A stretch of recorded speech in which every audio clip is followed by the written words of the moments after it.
पिता तिकवा, बैनी बराक और तेल अवीव ईरान की मिसाइलों से ऐसा हिला है कि वहां भाई माहौल बहुत खराब है। मैं ये नहीं कहूंगा कि ईरान पर हमला नहीं हुआ, पूरी रात किस तरह के हमले हुए वो मैं आपको दिखा चुका हूं हजरात। लेकिन फिलहाल जब ईरान ने जवाबी कार्रवाई की है इजराइल पर और कई इलाकों में बमबारी हुई है और ईरान की मिसाइलों के आगे एक बार फिर से इजराइल के तमाम एयर डिफेंस सिस्टम और इंटरसेप्टर्स बेकार साबित हुए। अब जब जाके ये तीन इलाके के नाम लिए मैंने, पिता तिकवा, बैनी बराक और तेल अवीव, इन जगह पर जब जाकर मिसाइलें गिरी हैं तो तबाही क्या मची है, आइए सुकून से देखिए।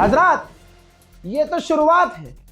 ईरान की एक दो मिसाइलें नहीं गिरी हैं।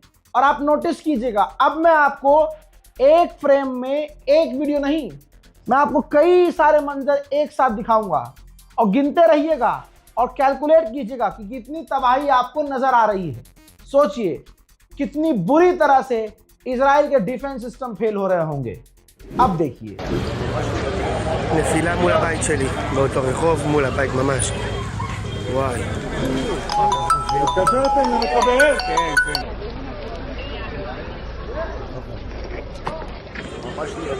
נפילה מול הבית שלי, באותו רחוב מול הבית ממש. וואי.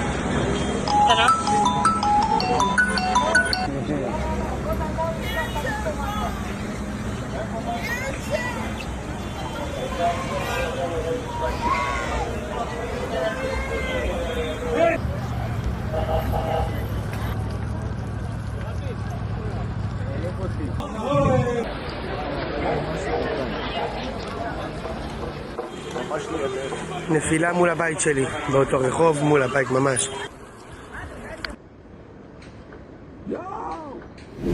अल्लाह अकबर, अल्लाह अकबर। कतर ने कहा है कि अमेरिका से जो हमारी पार्टनरशिप है उससे हमें फायदा हो रहा है और हमें प्रोटेक्शन मिल रही है। और स्ट्रेट ऑफ हॉर्मुज का क्या होना चाहिए, ये सबका फैसला होना चाहिए।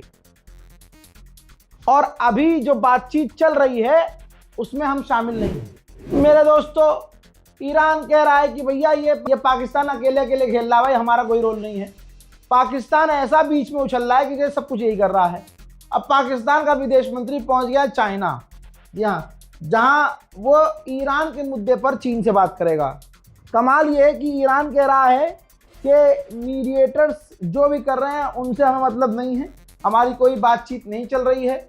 ये पाकिस्तान देखिए आप, पाकिस्तान के अंदर 3-4 अरब देश के नेता आते हैं, पाकिस्तान से मिलते हैं, चले जाते हैं, ईरान से बात नहीं होती है।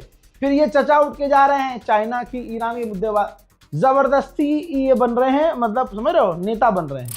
हजरात, ईरान की मिसाइलें अरबों में गिर रही है, गल्फ देशों में अमेरिका के बेसिस पर अमेरिकी होटलों से टकरा रही है। लेकिन तमाम, जैसे यूएई बार बार कह रहा है कि हमने मिसाइलें रोक ली, ड्रोन रोक दिया।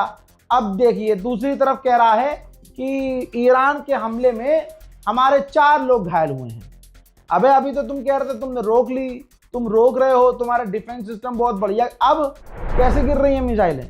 आज ये जो बहुत बड़े कट्टर बन रहे हैं, बहुत पक्के मुसलमान बन रहे हैं, पता नहीं कौन सी माँ से पैदा हुए हैं कि कितने गंदे काम किए होंगे भाई इन्होंने, इतना दोगलापन। ये देखो रिपोर्ट, तुम्हारी औकात है जो शिया सुन्नी तुम लोग कर रहे हो, तुम्हारे बाप की, जिसको तुम बचा रहे हो भाई, क्योंकि तुम्हारी गंदी जात है। तुम तो खाली टोपी और लगा के लंबी दाढ़ी रख के तुम सोच रहे हो कि नहीं मैंने दाढ़ी रख ली तो मैं भी ओहो मेरी बात जो होगी सही होगी। तुम्हारी औकात है, दूसरा महीना है, तुम्हारे बाप की और तुम्हारी औकात है फिलिस्तीन की बैतुल मुकद्दस पर आज तक एक वीडियो बनाई तुमने? किसी के खिलाफ, अपने बाप के खिलाफ वीडियो बना रहे हो, बनाओ, लेकिन दुनिया ये देख रही है। दुनिया खुद तुम्हारे कमेंट्स बॉक्स में तुम्हें जलील कर रही है कि भैया आज तक तो तुम गवर्नमेंट सवाल कर नहीं पाए, आज तक तो तुम कोई हक बात कर, मतलब जहां तुम्हें खतरा होगा वहां तुम बोलोगे नहीं, फट के चार हो जाएगी। जहां तुम्हें दिखेगा कि हाँ ये तो मुसलमान है, इसको तो मैं कुछ भी कह दूंगा, कुछ भी कर, अंदर घुस के मुंह से बाहर आ जाऊंगा बेटे, हल्के मत लेना। हाँ ठीक है, व्यूज के चक्कर में रजाकाराफी कर रहे हो, करो, लेकिन दुनिया इस चीज को समझे। दूसरा महीना हो चुका है, मुसलमानों की बैतुल मुकद्दस दूसरे महीने भी बंद है, इजराइल ने खोली नहीं है। बताओ कहां है बिन सलमान? बताओ कोई अरब देश बोल रहा है? अरे छोड़ो, ये जो बहुत बड़े बड़े आलिम फाजिल बने हुए हैं ना यहाँ मौलवी, सवाल किया था कानपुर के लड़के ने एक कि भाई तुम फिलिस्तीन तक के लिए दुआ नहीं कर रहे हो, ईरान तो छोड़ दो, मानते हैं ईरान से तुम्हें नफरत है, दिक्कत तो है, बचपन से तुमने एक समुदाय से नफरत करना सीखा है, ठीक, तो अचानक से तुम ईरान को जीतता हुआ कैसे देख सकते हो? तुम्हारे अंदर जब यजीद का खून है तो तुम ईरान समझ रहे हो भाई? कहाँ यजीदियत, कहाँ हुसैनियत? अब तुम चाह रहे हो यजीद के बच्चों को हुसैनियत समझ में आ जाए, ऐसे कैसे? वो इंसाफ का साथ दे दे, ऐसे कैसे?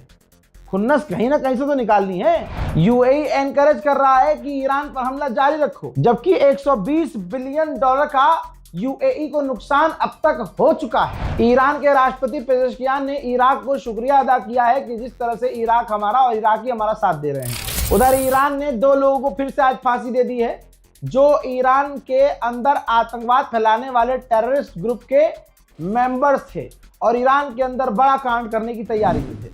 मेरे दोस्तों, एक बार फिर से ये जो शैतान है नेतन्याहू, इसने फिर से देखिए अपना मतलब सीधा किया है। इसने कहा है कि अमेरिका ईरान को कमज़ोर करेगा, कमज़ोर करने के बाद धमकी देगा, फिर उससे डील करेगा, और स्ट्रेट ऑफ हॉर्मुज पर तमाम अरब देश डिपेंड ना हो, इसलिए बाईपास उसको करने के लिए तमाम अरब देश गैस पाइपलाइन जो है वो सड़क से बिछाकर हमारे यहाँ, हमारे पोर्ट तक, इजराइल के पोर्ट तक लेके आए। इसके आगे की प्लानिंग सुन लीजिए। इसकी साले की आगे की प्लानिंग ये होगी कि भैया जब इसका मन करेगा तब ये अरबों का अपने यहाँ से तेल बंद कर देगा, तो ये हमसे आगे तेल तभी जाएगा जब तुम हमारी बात मानोगे। लेकिन आप देखिएगा, ये अरब जितना भरोसा इजराइल पर करेंगे उतना ही नुकसान और इनका उतना ही बेड़ा गर्क होगा। लेकिन आप देखेंगे कि अरब जितना भरोसा इस शैतान पर करेंगे, अरब का उतना बेड़ा गर्क होगा। हजरात, फिलहाल के इस अपडेट में इतना ही। इस रिपोर्ट को शेयर कीजिए, चैनल को सब्सक्राइब कीजिए, दुआओं में याद रखिए। जय हिंद।